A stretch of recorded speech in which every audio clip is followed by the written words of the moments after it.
Hello beautiful people, and welcome here on my YouTube channel. In today's video I want to show you my 2022 eyeshadow palettes collection. I am not a makeup artist, so we will not talk about formulas or ingredients. I will only show you the palette and I will tell you my opinion about it, what I liked and what I didn't like. I cannot say that I have a huge collection because it's not. If you are curious to see it, stay with me. First palette that I have is from Zoya. Together We Grow Eyeshadow Palette. As you can see, it's not the most vibrant color story here. This palette goes more to a basic eyeshadow palette. I bought it because of this dark green shade called Uniqueness. It's a beautiful dark green glittery shade. It looks stunning on the eyelid. Another beautiful shade from this palette is this dark brown shade called Determination. I like to use this shade as an eyeliner, it looks beautiful.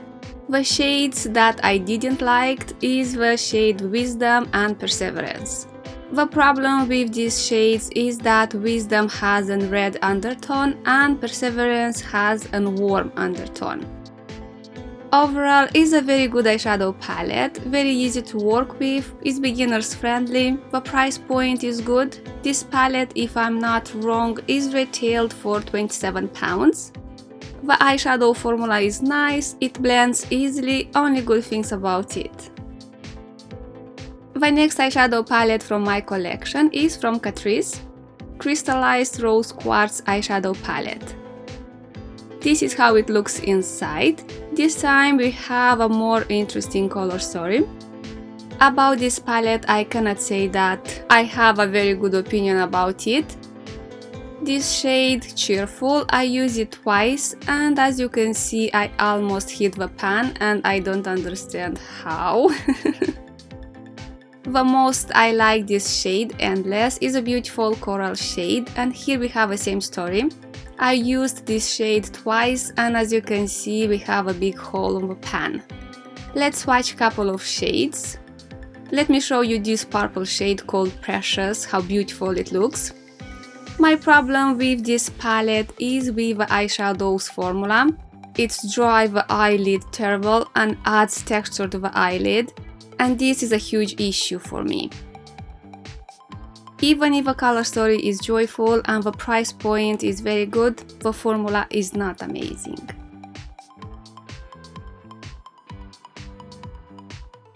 From the same drugstore range, I have this palette from Essence, Ice Ice Baby Eyeshadow Palette. This is how it looks inside.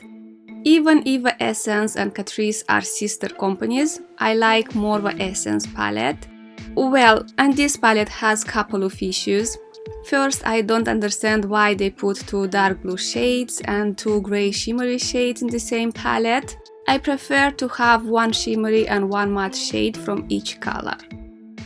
Overall, it's not a bad eyeshadow palette. You can work with it, it blends easily, the shades need to be layered, they are not intense with one coat. Here I have another affordable eyeshadow palette, it's from Wet n Wild, Comfort Zone E759. In my opinion, the most beautiful shade is this dark green shimmery shade, which looks gorgeous on the eyelid. About both transition shades, I don't like them too much, because both shades has a warm undertone. I personally prefer that the transition shade to have a neutral or cold undertone.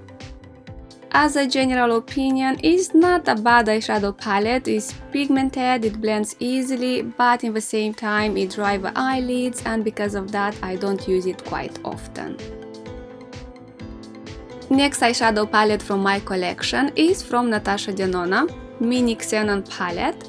In my opinion, is a beautiful and complete eyeshadow palette. We have a transition shade, a light matte grey shade, a shimmery grey shade, a dark grey matte shade and a black matte shade.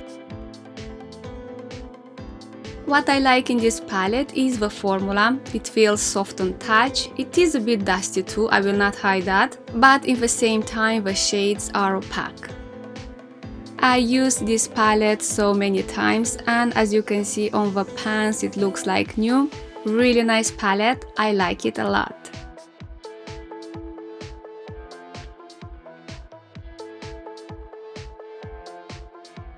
Here I have an eyeshadow palette from MAC. It's the Burgundy ×9. As all the MAC eyeshadow palettes that I had, and here we have great and not great shades. On the top we have two amazing matte shades. I use them more as a transition shades. About this dark brown shade, I can say that it doesn't blend easily and it's patchy. It dry the eyelid. Nope, I didn't like it.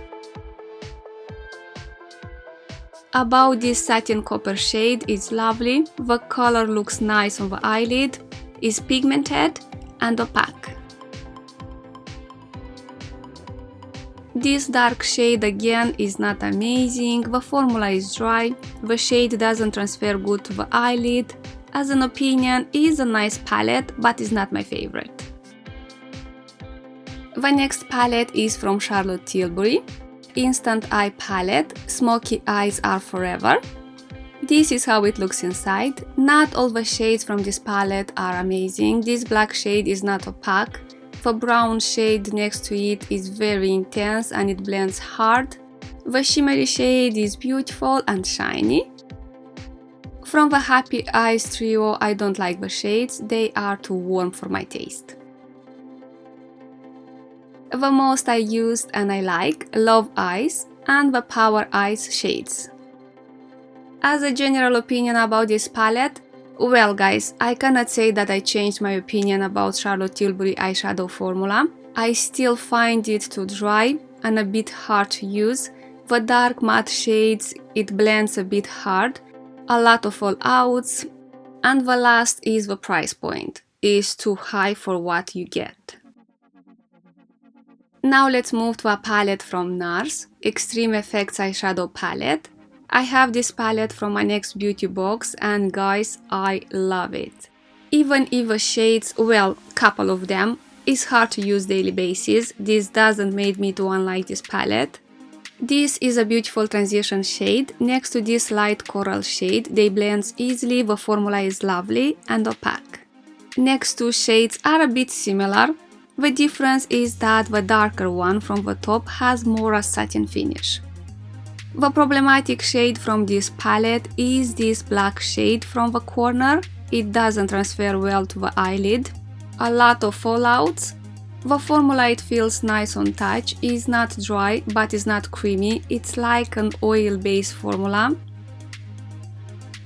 I had this problem only with this black shade. All the other shades are great. Lovely in one word, very good eyeshadow palette.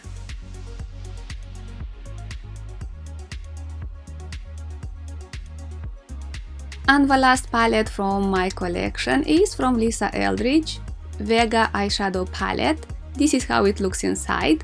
As you can see, I played a lot with this palette, but even that I cannot say that I made an opinion about it. Sometimes when I use this palette I like it, sometimes I don't.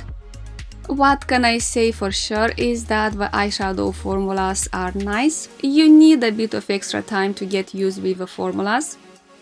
The black shade from this palette surprised me, is intense, the color is opaque. You saw that I have a couple of palettes that has a black matte shade, and to be honest, this one from this palette is the best one. My issue with this palette is with the fallouts. The fallouts looks like small flakes and are terrible hard to remove them. Well, this problem is easy to solve. You can do the eye makeup first and then the face makeup, but when you pay so much for an eyeshadow palette, in my opinion, it's not fair. Okay, beautiful people, these are the eyeshadow palettes that I have. As you can see, they are not many, but all are special for me. And this was today's video. I hope you like it. A huge thank you for watching and see you soon. Bye!